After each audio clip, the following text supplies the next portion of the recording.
শুরু করেন। আসসালামু আলাইকুম ওয়া রাহমাতুল্লাহ। আসসালামু আলাইকুম ওয়া রাহমাতুল্লাহি ওয়া বারাকাতুহু। 8 সেপ্টেম্বর 2024, 8 তারিখ 9 মাস 2024। আজকে আমাকে অনেকজনের প্রশ্ন করতেছে, অনেকজনের লেখালেখি করতেছে যে হুজুর বোর্ডে কীভাবে আমরা 8টা ভাগ লিখব। তা আমরা বোর্ডে কীভাবে 8টা ভাগ লিখতে হবে এটা আমরা শিখব ইনশাআল্লাহ।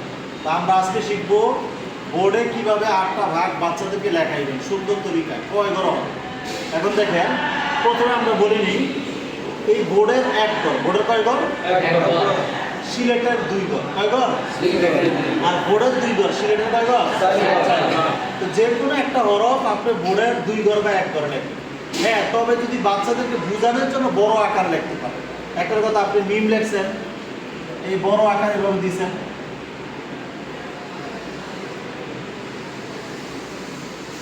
বাচ্চাদেরকে বোঝানোর জন্য এভাবে বড় আকার লিখতে পারেন। অথবা আপনি একটা বাংলা বর্ণনা লিখবেন,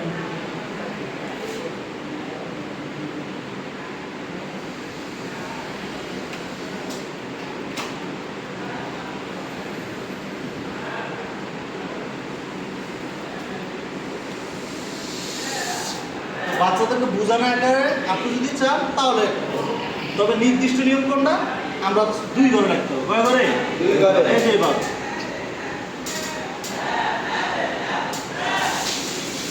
এভাবে লাগবে, বুঝছেন? তবে বাচ্চাদের বোঝানোর জন্য কয় ঘরে লাগবে? বড় করে। তবে নিয়ম কয়টা? 2 ঘরে বা 1 ঘরে। যাই হোক, আমরা আজকে শিখব এই 29টা হরফ কিভাবে আপনি বোর্ডে লিখবেন। 29টা হরফ কিভাবে লিখবেন, একটা জিনিস মনে রাখবেন, একটা হরফ লিখলে 2 ঘরে লিখবেন। আর যদি 1-এর অধিক লেখেন তাহলে আমরা লিখতে হইব 1 ঘরে। কয় ঘরে? 1 ঘরে। বোর্ডে তাকান মনোযোগ সহকারে।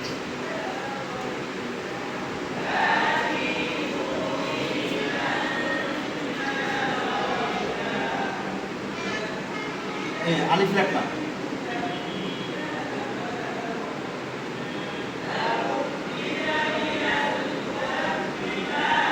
মিম,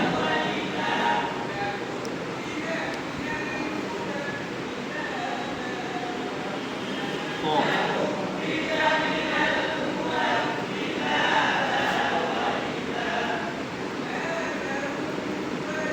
গ। এবার বাটা হবে আধা ঘর। কয় ঘর? আধা ঘর। বা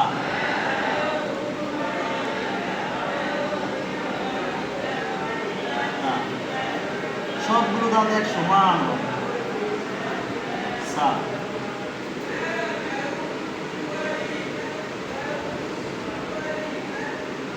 বা। এই কাফটা হবে পরিপূর্ণ 1 ঘর। আর সিলেটের 2 ঘর। সিলেটের কয় ঘর? 2 ঘর। সিলেটেও কিভাবে লিখবেন এটা আমি দেখাই দিব, সমস্যা নেই। তারপর দেখেন 3 নাম্বার বার, হা খ জিম হবে পরিপূর্ণ 1 ঘর।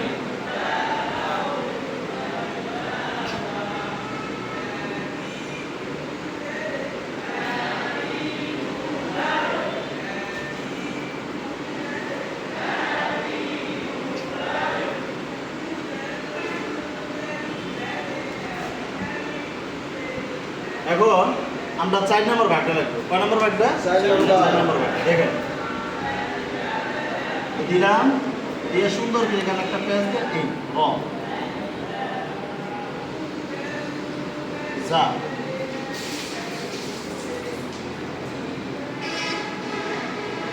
ওয়াও, তাহলে হবে পরিপূর্ণ 1 ঘর। দাও,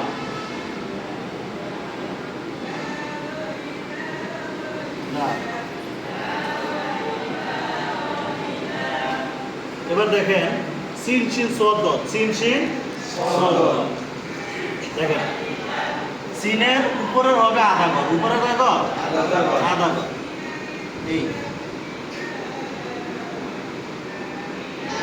এই সোজা নামাইলাম, নামাই এই উপরে আধা ঘর, নিচে আধা ঘর, পুরো 1 ঘর হইব। সিনের পেটটা দাঁতটা হবে আধা ঘর। কয় ঘরে? আধা ঘর। এবার দেখেন সিন,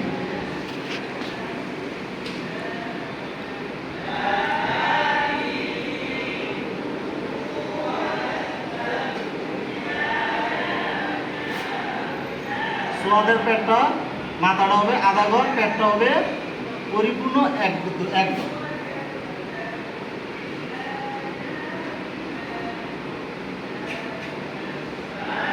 হ্যাঁ, দিলাম। এবার আমরা লিখবো নুন কফ লাম।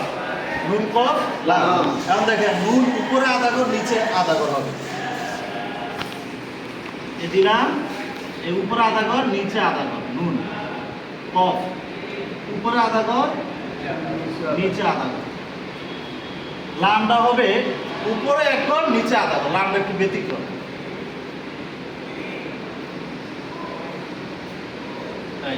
এবং এখন আমরা আর দুইটা বাক্য এই সাইডে লিখি, তাহলে বোঝা সহজ হবে। হামজাটা হবে আধা ঘরে। কয় ঘরে? আধা ঘরে। আইন কইন হবে উপরে আধা ঘর নিচে আধা ঘর, এক ঘর।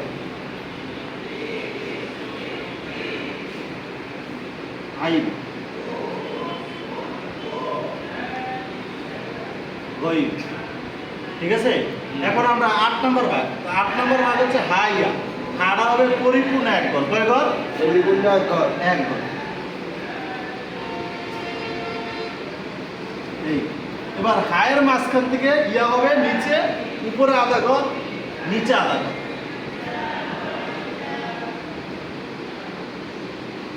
এই হচ্ছে 8টা ভাগ। এভাবে বোর্ডে লিখবেন। কিসে লিখবেন?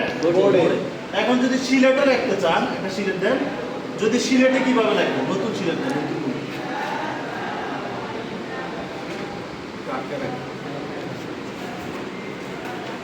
নতুন সিলেট না, পুরান সিলেট দেন।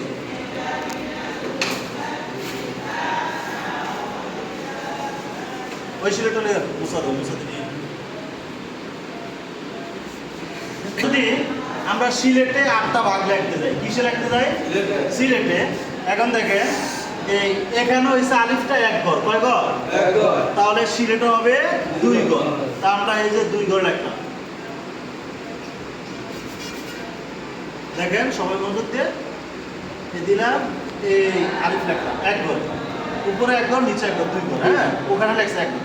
মিমটা এখানে আধা ঘর, এখানে হবে আধা ঘর। দেখেন নিচ দেওয়া হবে। এ দিলাম, এই সুন্দর করে আনলো আইসা। এই আলিফটা হবে পরিপূর্ণ এক ঘর। তোয়াটা দেখেন, তোয়াটা হবে উপরে এক ঘর 2 ঘর, আর পেটটা হবে এক ঘর। এই যে এখানে তোয়ার পেটটা কয় ঘর লিখছি? আধা ঘর। তাহলে এখানে কয় ঘর হইব? এক ঘর। বুঝছেন? মনে রাখবেন, এখানে যদি আধা ঘর হয় তাহলে এখানে আধা ঘর, আর এখানে যদি এক ঘর হয় এখানে কয় ঘর? 2 ঘর। বুঝছেন? এখানে আধা ঘর হইলে এখানে এক ঘর, আর এখানে 2 ঘর হইলে এক ঘর হইলে 2 ঘর। হ্যাঁ, তোয়া লিখলাম। এবার জোরটা লিখি।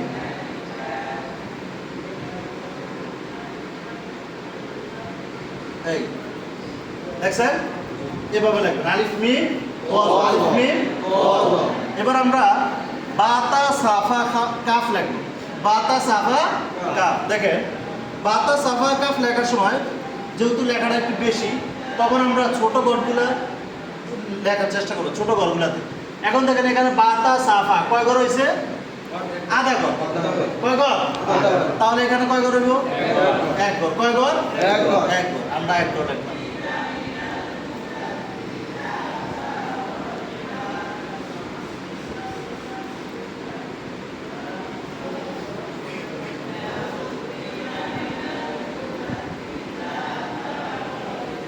এখন দেখেন কাফটা কয় ঘর হয়েছে?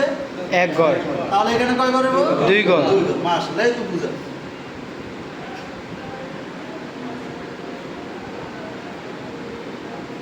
অনেকজনে কাফটাকে আমরা নিচে নামাই নাই। এখানে যেমন নিচ দিয়ে এক সমান, এখানেও নিচ দিয়ে এক সমান থাকবে। উপর অরফ উপরে, নিচে অরফ নিচে। পারবেন ইনশাআল্লাহ? ইনশাআল্লাহ। বাতা সাফা কাফ। 3 নম্বর আমরা লিখবো হা খ জিম। 3 নম্বরে কি লিখবো? হা খ জিম। দেখেন এ দিলাম হা,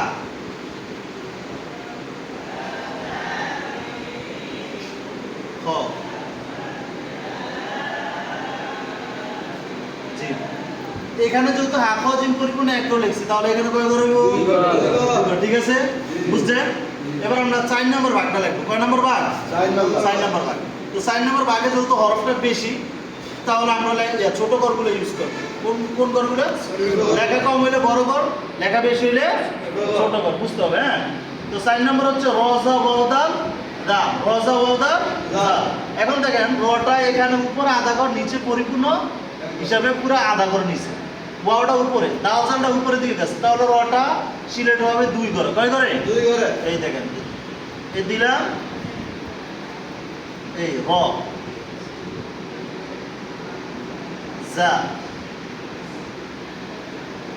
ওয়াও দা যা। দেখেন এই দাওজালগুলো উপরের দিকে যাবে, রজা নিচে এক সমান থাকবে, বুঝছেন? সব কি এক সমান থাকবে। এবার আমরা সিন সিন সদ লিখবো। কি সিন লিখবো? Sin sin. এখন দেখেন বোর্ডে এখানে সিনের দাঁতগুলো কয় ঘর? এক ঘর, আধা ঘর। আর সিনের পেটটা উপরে আধা ঘর, নিচে আধা ঘর। তাহলে আমরা সিলেটে উপরে লিখবো, সিলেটে লিখবো দাঁতগুলো 1 ঘরে, পেটটা লিখবো 2 ঘরে। এইভাবে লিখবেন। দেখেন সবাই,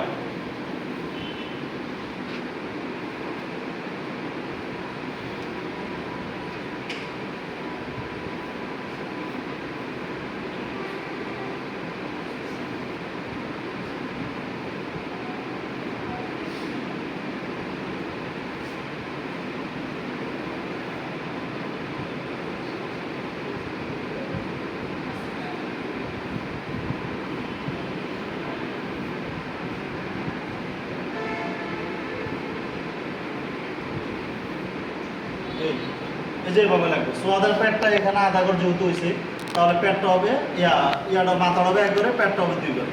বুঝছেন? পারবেন? এরপর আমরা লিখবো নুন কফলাম। এরপর কি লিখবো? নুন কফলাম। নুন কফলাম। তো দেখেন নুন কফটা এখানে কিন্তু হয়েছে